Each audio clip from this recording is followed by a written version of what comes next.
Hello friends, welcome back. In this section we are going to discuss about various essential elements of valid contract such as offer and acceptance, intention to create legal relationship, lawful consideration, competence of parties, free consent, lawful object, and the conditions which are or the contracts which are not expressly declared void. The first essential element of a valid contract are offer and acceptance. Because in order to enter into a contract, two parties are basically essential. One making the offer, another one accepting the same. So offer and acceptance constitute the most essential or fundamental element of a valid contract. Apart from that, the accepted offer should be without any qualifications and must be precise and definite. The offer needs to be clear, definite, complete, and final. And at the same time, it is equally essential that the offer must be communicated to the offeree. After acceptance by the offeree, the offer becomes an agreement. So, offer and acceptance must be for consensus ad idem. That means the parties must agree to the same thing in the same sense. Identity of minds is equally essential in offer and acceptance. The next essential element of a valid contract is intention to create legal relationship. The parties who are intending to enter into a contract must have an intention to create legal relationship amongst them, because there are other agreements also which are of social nature or domestic nature, though they do not constitute into a legal relationship, hence they are not called as contracts, they are merely agreements. So in that particular sense we can say that all agreements are not contracts, but all contracts are agreements, because unless and until the intention of the parties is to create legal relationship, till then the agreement cannot be termed to be contract. For instance, if a father fails to give daughter a promised pocket money, then the daughter cannot file a case against father in court of law, because this type of agreement is merely domestic in nature. So the agreements which do not result in legal relationships are not contracts, they merely remain an agreement.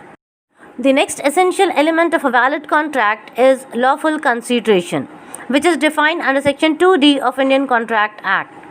The literal meaning of the term consideration here is something in return.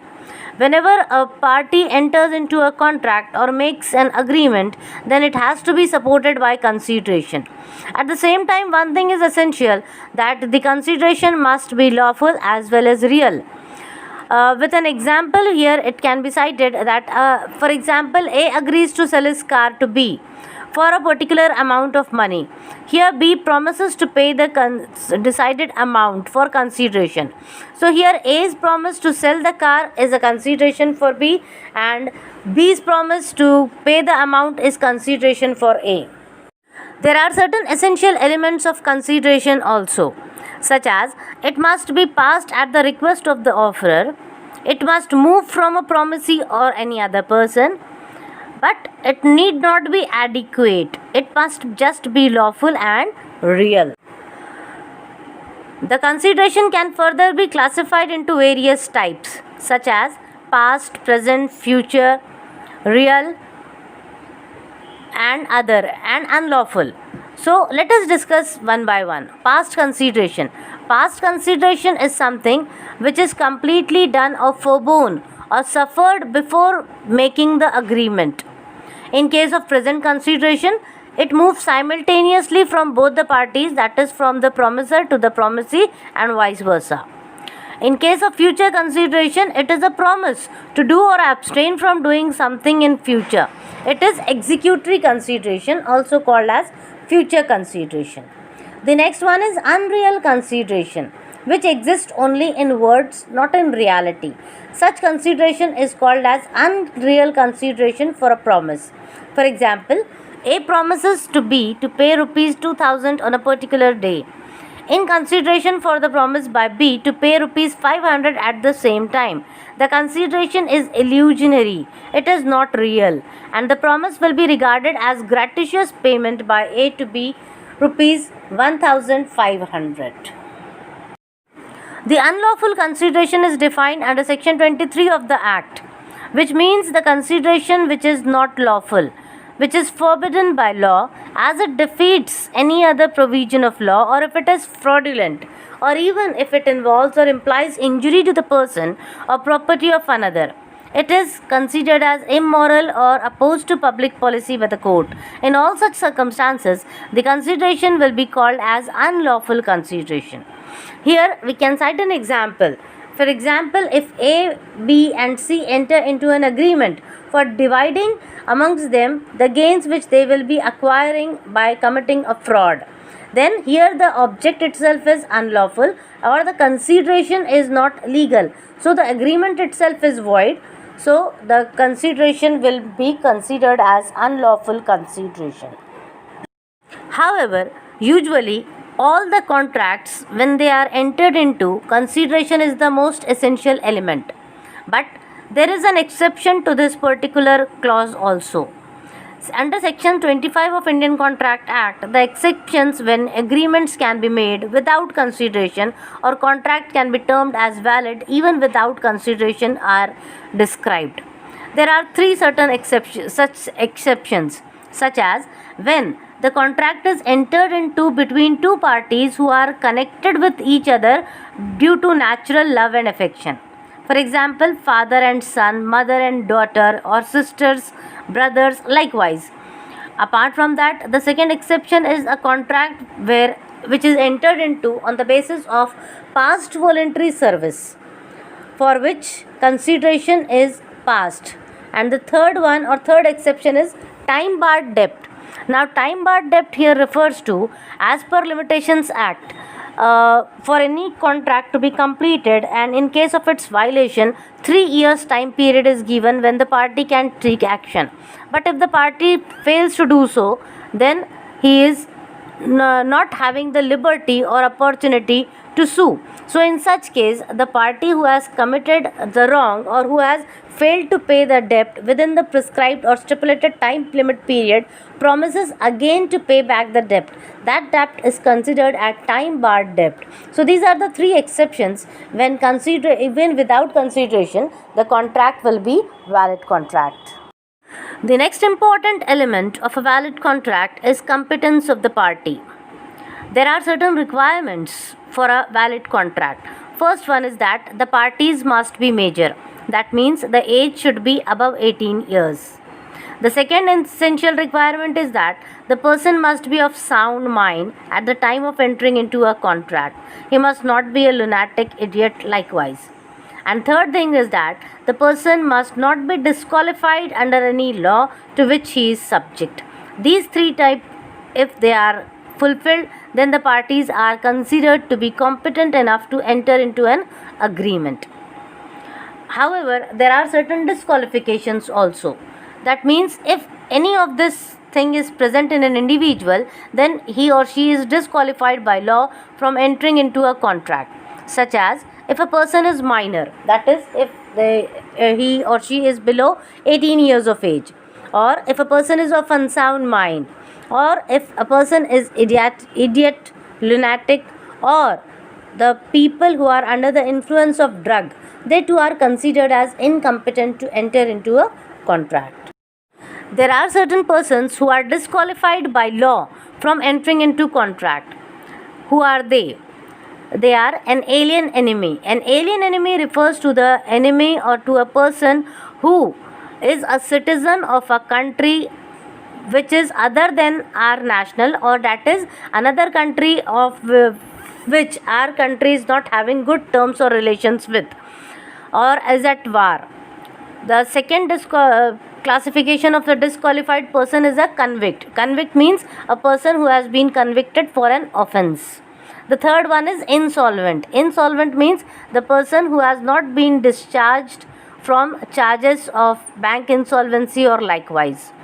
The fourth one is foreign sovereign, because there are different laws for different regions that on the basis of the nations. In India, we are having Indian Contract Act. Other countries are having their own laws, so they are disqualified. But in present day times, in the era of digitalization, where e-contracts are entered, here even this exception hardly makes sense. And a body corporate, that is an individual and a body corporate, that is, these are the persons who are termed to be disqualified by law from entering into a contract. The next essential element of a valid contract is free consent. Consent means a person who willfully gives his sanction to do a particular thing. So when a particular consent can said to be free, the consent will be said to be free when it is free from coercion, undue influence, fraud, misrepresentation, or a mistake. For a contract to be valid, the consent must be genuine, and the principle of consensus ad idem, meaning the parties must enter into contract, which means same thing in the same sense, and the parties to contract must have the same understanding with respect to subject matter for which they are entering into a contract. For example, if X is having two horses, black and white, and he offers to Y that I want to sell my horse to you. Here, Y is under the impression that X wants to sell his horse Y, white horse Y, to Y, but X is having the intention that he wants to sell his black horse. So here there is no consensus ad idem. Consensus ad idem means they both must understand the same thing in the same sense. When they are speaking about horse, they both must have the same intention, that it is about a white horse or it is a black horse. There are certain factors which invalidate a consent. Those are coercion. Coercion means when forcefully someone is asked to do a particular thing which he is or she is not willing to do. Undue influence. Undue influence is exercised when one person is in a superior position and another one is in a subordinate position, and the subordinate has no choice other than accepting the offer made by the superior. The third exception is fraud. When a consent is obtained by committing a fraud or by fraudulently representing something, that invalidates a consent. The next exception is misrepresentation. That means thing is different and it is represented in a different way. The last one is mistake. The mistake can further be classified into two different types, that mistake of law and mistake of fact. So mistake of law is no excuse, which invalidates the contract, or because of which it invalidates the consent, and thereby the contract remains to be a valid contract. Lawful object. It is another essential element of a valid contract, which is used in section 23 of Indian Contract Act, and it signifies the purpose, and it doesn't merely imply the importance in a similar sense as consideration. If it is forbidden by law, if anything which is forbidden by law, or if it is of such a nature that if permitted it would defeat any provisions of the law, or if it is fraudulent or implies injury to the person or property of another, or if the court regards it as immoral or opposed to public policy, then in all these circumstances the object will be considered as lawful. Otherwise, if it violates any of the provision, it will be unlawful object. The next element for a valid contract is the contract must not expressly be declared void, because as per section 10 of Indian Contract Act, all agreements are contract, but only those agreements which are not expressly declared to be void. A contract can be void due to various reasons, such as it can either be void ab initio, that means void since its inception. If an agreement is made between two parties to commit an illegal act, the object of which is not legal, then since inception the agreement is void, or the contract is void if it is expressly declared. Apart from that, if it is against the principle of natural justice or principle of fairness, justness, and against public policy, then in this particular circumstances also the contract is expressly declared to be void, and in certain cases it can subsequently be declared void because of change in law. It has been already if it has already been fully performed, then in those particular circumstances a contract which is not expressly declared void will be valid, and if it is expressly declared void it will not be valid. Certain contracts or certain agreements are expressly declared to be void. They are agreements in restraint of marriage. It is defined under section 26 of Indian Contract Act. Agreements in restraint of trade, which is defined or discussed under section 27 of Indian Contract Act. And agreements to prohibit or which restrains legal proceedings, which is defined under section 28 of Indian Contract Act. If a person makes an agreement which restricts the another one from entering into a institution of marriage and promises to pay certain amount of money, such type of agreement will not be a valid agreement because it has been expressly declared void under section 26 of Indian Contract Act. Similarly, if person restrains someone from practicing a particular trade or business, it will be considered as against public policy and hence void. Similarly, legal proceedings. Everyone is having the right to enjoy their legal and fundamental rights. But if someone infringes it and at the same time makes an agreement with the another one to prohibiting him or making him, compelling him not to carry on legal proceedings against the other party, then that or such an agreement will be considered as void agreement as per section 28 of Indian Contract Act, and it was violative of valid agreements. Hence it is an exception that these agreements which are against public policy are expressly declared to be void. So with this we have completed this particular section of essential elements of a valid contract. If you have any doubt or any objection to it, you can comment in the comment box, or if you are having any doubt you can clarify it also by commenting in the comment box. Thank you. Thanks for watching. Please like, subscribe and share.